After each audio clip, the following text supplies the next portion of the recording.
तो फिल्म की शुरुआत होती है और हम बहुत सारे सेब के पेड़ देखते हैं। बहुत सारे सेब टूटकर जमीन पर पड़े थे जो गल सड़ चुके थे और उनमें कीड़े पड़ गए थे। इतनी ही देर में एक छोटी बच्ची यहाँ आती है और एक सेब को उठाकर घर की तरफ जाने लगी। उसकी मोम उसे देखकर फौरन आवाज लगाकर बुला लेती है। बच्ची की मोम का नाम था जेसिका और इसके 2 बच्चे थे, एक ये बच्ची और दूसरा था छोटा बेटा। बच्ची वो सेब अपनी मोम जेसिका को लाकर दे देती है और क्योंकि उनके घर में तो पहले ही ढेर सारे सेब पड़े थे और बहुत सारे तो सड़ भी गए थे, इसलिए जेसिका वो वाला सेब टोकरी में फेंक देती है। तो इस वजह से उसकी बेटी नाराज हो गई, कहती है मामा वो सेब मैं आपके लिए लाई थी इतने प्यार से और वो आपने टोकरी में डाल दिया, दिल तोड़ दिया आपने मेरा। फिर अब पता चला कि असल में जेसिका को नशे की लत थी, लेकिन कुछ दिन पहले ही वो हॉस्पिटल से अपना इलाज करवा के आई है, इसीलिए फिलहाल उसने नशा छोड़ दिया था। उसके हस्बैंड को भी नशे की बहुत बुरी आदत थी। अब जेसिका ने नशा छोड़ दिया था पर उसके हस्बैंड का नहीं छूट रहा था, इसीलिए वो यहाँ नहीं रहता, इनसे अलग रहता है। उसने अपनी बीवी बच्चों की जिम्मेदारी छोड़ दी थी, तो जेसिका को अकेले ही अपने बच्चों का ख्याल रखना पड़ रहा था। अब जिस घर में वो अपने बच्चों के साथ रह रही थी वो उसके डैड का था, जिनकी अब मौत हो चुकी है। घर काफी पुराना और टूटा फूटा सा है, सामान भी यहाँ ज्यादा नहीं है। कमरों और दरवाजों की हालत भी बहुत खराब थी, खास तौर पर स्टोर रूम के दरवाजे की। वो जब भी बंद होता तो अंदर से उसे खोला नहीं जा सकता था, इसलिए जब भी जेसिका वहाँ से कोई सामान लेने जाती थी तो वो दरवाजे के सामने कोई चीज रख देती थी ताकि दरवाजा बंद ना हो, या फिर अपना पैर ही रख के खड़ी हो जाती थी और दरवाजे को बंद होने से रोके रखती थी। क्योंकि ऐसा कई बार हो चुका था, जब भी वो कोई सामान लेने यहाँ आई तो अंदर ही बंद हो गई। पर क्योंकि पहले तो उसका हस्बैंड उसके साथ रहा करता था तो बाहर से वो दरवाजा खोलकर जेसिका को निकाल दिया करता था, लेकिन अब वो इनके साथ नहीं रहता क्योंकि वो खुद ही नशा छोड़ना नहीं चाहता। उसने हॉस्पिटल जाकर अपना इलाज करवाने से भी मना कर दिया था। उसे पता था कि ऐसी नशा करने की वजह से मैं अपने बीवी बच्चों के साथ नहीं रह सकता, तो दरवाजा बंद होने से अब जेसिका को खुद ही रोकना था। जेसिका सोचती है कि पैसे क्योंकि मेरे पास नहीं है तो ऐसा करती हूँ सेब से जैम बनाकर बेच दिया करूंगी, क्योंकि उसकी मॉम भी यही काम करके पैसे कमाती थी। उन्हें जैम की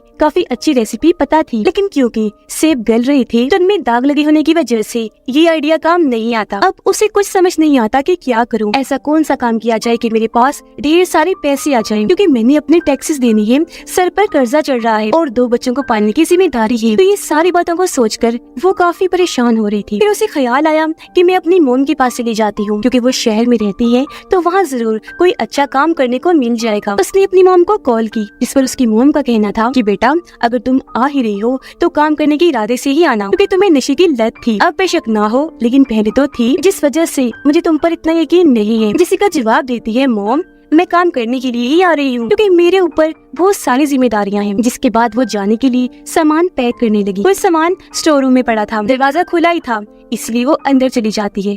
लेकिन तभी अचानक तेज हवा का झोंका आया जिससे दरवाजा बंद हो गया और जेसिका अंदर ही फंस गई। वो काफी परेशान हो गई क्योंकि उसके दोनों बच्चे छोटे हैं, तो अकेले होने की वजह से कहीं डर ना जाए उसे फिक्र होने लगी। उसकी बेटी भी काफी छोटी थी जो दरवाजा नहीं खोल सकती थी, लेकिन फिर भी जेसिका अपनी बेटी को आवाज लगाकर स्क्रू ड्राइवर इन्हें पेचकस लाने के लिए कहती है। बच्चे वो ले आई, जिसे लेते ही जेसिका दरवाजा खोलने की कोशिश करने लगी, लेकिन काफी कोशिशों के बाद भी वो दरवाजा नहीं खुलता, क्योंकि जैसा कि मैंने आपको बताया वो सिर्फ बाहर से ही खुलता था। लेकिन तभी खुशकिस्मती से यहाँ उसका हस्बैंड आ गया।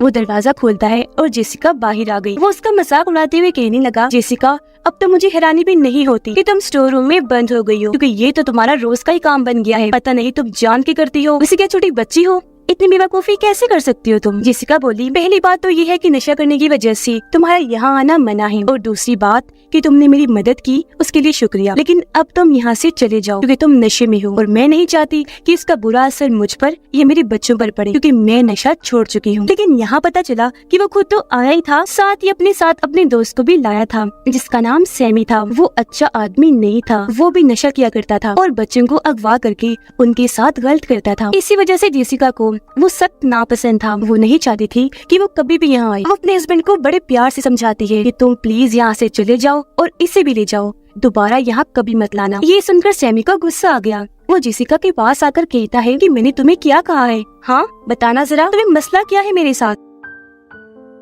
ये कहकर वो जेसिका के हस्बैंड को उसके खिलाफ भड़काने लगा। कहता है कि तुम्हारी बीवी मेरे बारे में इतना गलत सोचती है, बहुत दुख हुआ। अब ये सुनकर उसका हस्बैंड सैमी की बातों में आ गया। वो जेसिका पे भड़क गया और उस पर बिला वजह गुस्सा करते हुए थप्पड़ मार देता है, क्योंकि गुस्सा उसे इस बात का भी था कि इसने नशा छोड़ दिया है तो अब ये मुझसे बेहतर बन गई है। लेकिन फिर भी जेसिका कहती है कि तुम चाहे जो मर्जी कर लो मेरे साथ, लेकिन फिर भी मैं यही कहूंगी कि सैमी यहाँ ना आए और तुम भी ना आओ जब तक तुम्हारा नशा नहीं छूट रहा, क्योंकि मैंने अपने बच्चों पर इसका बुरा असर नहीं पड़ने देना। उनकी अच्छी तरबियत करके उनका ख्याल रखना है, तो बस जाओ यहाँ से। ये सुनकर उसके हस्बैंड को गुस्सा आ गया। वो पहले उसे मारता है, फिर उठाकर स्टोर रूम में पटक कर दरवाजा बंद कर लेता है और वो बेचारी अंदर ही बंद हो गई। उसके हस्बैंड उसे ही हर चीज का जिम्मेदार कहता है कि आज हमारे जो हालात है वो तुम्हारे डैड की वजह से, क्योंकि उन्होंने हमारे लिए कोई पैसा नहीं छोड़ा। वो रो रो कर कहती है कि प्लीज गुस्सा थूक दो और मुझे यहाँ से बाहर निकालो, लेकिन उसके हस्बैंड ने दरवाजा तो बंद किया ही था, साथ ही आगे बोर्ड लगा दिया था ताकि दरवाजा टूट भी ना पाए। वो उसकी मिन्नतें करने लगी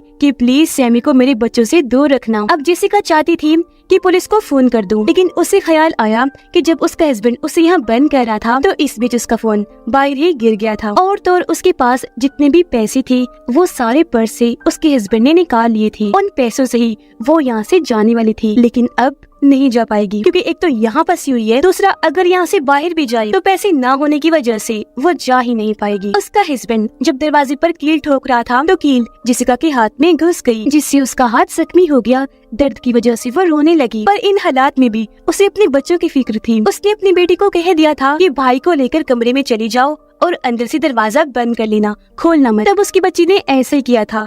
वो अपने भाई के साथ कमरे में थी। फिर थोड़ी देर के बाद जब उसका हस्बैंड और सैमी यहाँ से गई तो बच्ची बाहर आई। कहती है मम्मा भाई रो रहा है, उसे शायद भूख लगी है, तो आप कब बाहर आएंगी? जेसिका रोते हुए जवाब देती है मेरी बच्ची माफ करना, मैं तो आना चाहती हूँ लेकिन यहाँ फंस चुकी हूँ। तुम ऐसा करो भाई के पास जाकर बैठ जाओ, वो रोना बंद कर देगा। अब वैसे तो उसकी बेटी काफी छोटी थी लेकिन समझदार थी। जेसिका उसे कहती है बेटा मेरा फोन ला कर दो। बच्ची सवाल करने लगी मॉम लेकिन आपने अंदर फोन का क्या करना है? ये सुनकर जेसिका को थोड़ा गुस्सा आया कि वो इस वक्त में सवाल कर रही है, लेकिन फिर अपने गुस्से पर काबू पाकर उसे समझाती है कि मैंने मेरी जान कॉल करनी है। तब बच्ची फोन लाकर उसे नीचे से पकड़ा देती है जहाँ छोटी सी जगह थी। जेसिका मोबाइल लेकर हेल्पलाइन पर फोन करने का सोचती है मदद के लिए, लेकिन यहाँ सिग्नल्स नहीं आ रहे थे इसलिए कॉल नहीं होती। वो ऐसे ही परेशान बैठी रही क्योंकि उसका घर भी ऐसी जगह पर था जहाँ दूर दूर तक कोई और घर नहीं था, तो आसपास से मदद आने की तो कोई उम्मीद थी ही नहीं। अब उसकी बेटी कहती है मामा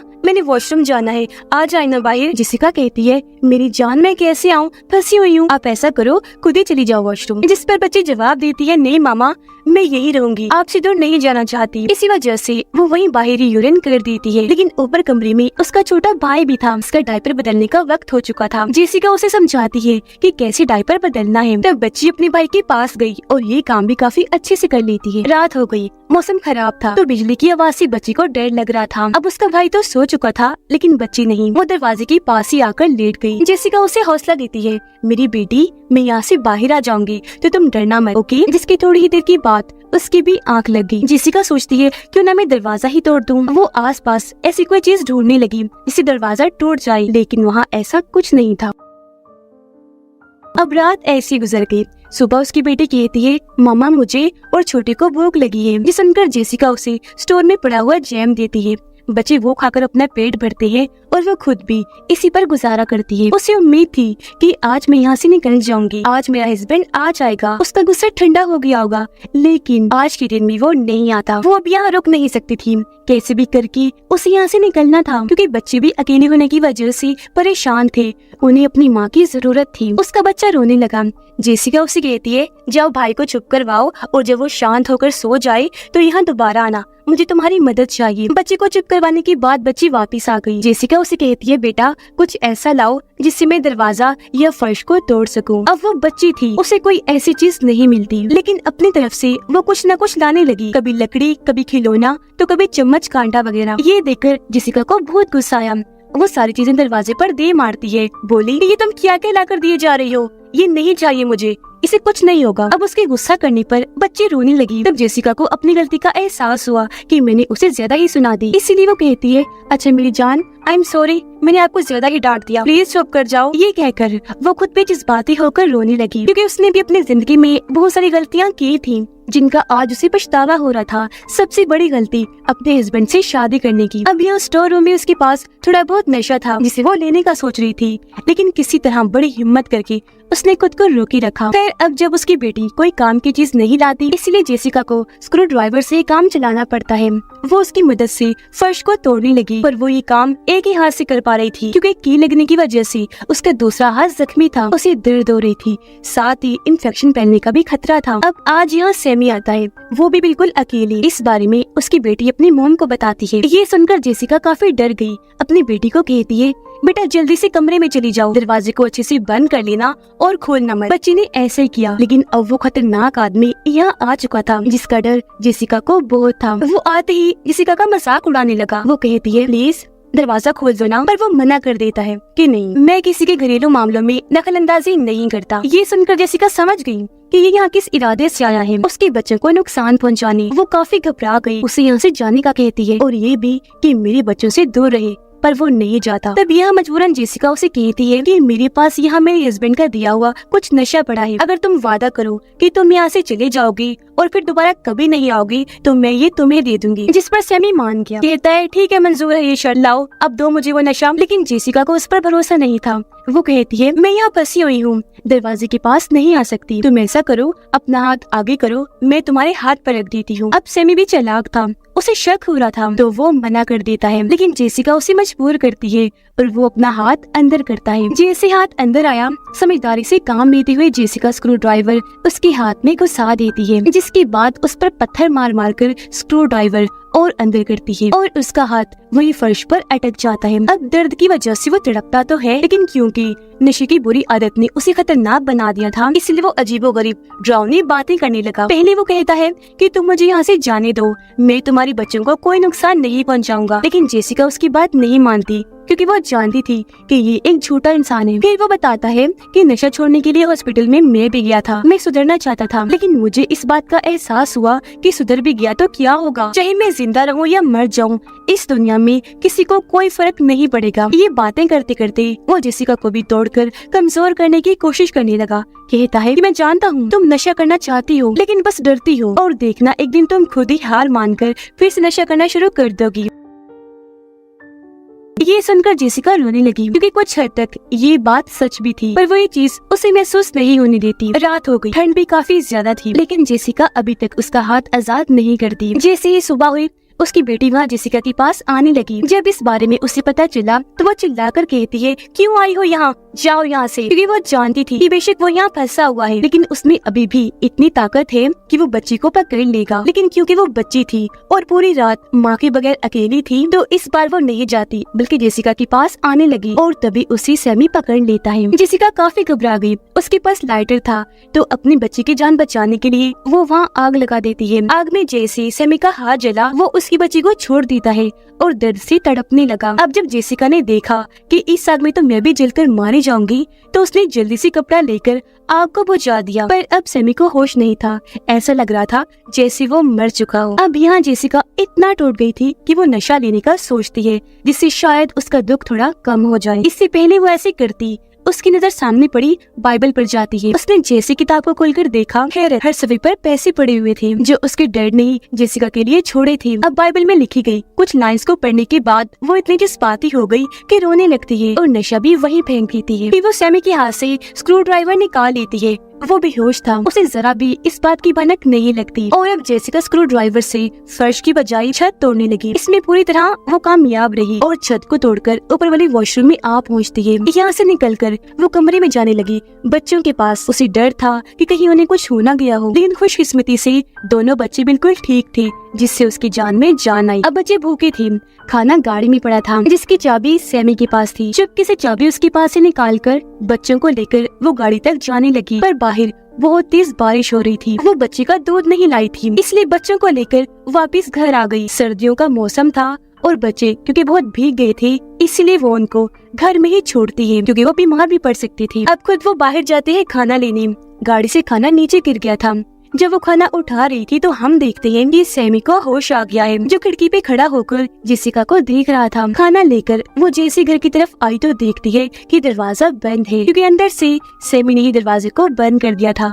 वो काफी डर गई क्योंकि उसकी बच्ची अंदर फंस गई थी, जिन्हें सैमी नुकसान पहुंचा सकता था। अब फिर भी वो जैसी तैसी घर के अंदर आ गई। वो जब कमरे की तरफ भागी तो देखती है कि सैमी ने बच्चों की गर्दन पे चाकू रखा हुआ है और जेसिका को वो धमकाने लगा। वो उसे काफी समझाती है कि मेरे बच्चों को छोड़ दो प्लीज, ये तो मासूम है, इनका क्या कसूर है। पर वो एक नहीं सुनता क्योंकि बच्चों को मारने का ठान चुका था। इससे पहले वो ऐसे करता, यहाँ उसका हस्बैंड आ गया जिसने हाथ में गन पकड़ी हुई थी। गन पॉइंट करके वो सैमी से अपने बच्चों को छुड़वा लेता है, जिसके बाद सैमी यहाँ से भाग गया। अब उसके हस्बैंड को स्टोर रूम में पड़े वो पैसे और नशा मिल जाता है जिसे वो ले चुका था। फिर वो जेसिका को कहता है कि तुम भी मेरे साथ चलो। अब वो सोचती है कि अगर मैंने इसे इनकार किया तो इसका दिमाग फिर से खराब हो जाएगा, ये मुझे मारकर दोबारा से स्टोर रूम में बंद कर देगा। इसीलिए वो उसके साथ जाने के लिए मान गई, इस इरादे के साथ कि बाद में जैसे तैसे बच्चों को लेकर यहाँ से भाग जाऊंगी। वो बहाने से अपने हस्बैंड को बाहर गाड़ी में भेजती है खाना लाने और चुपके से उसके सैंडविच में बेहोशी की दवाई मिला देती है। वो सैंडविच खा लेता है,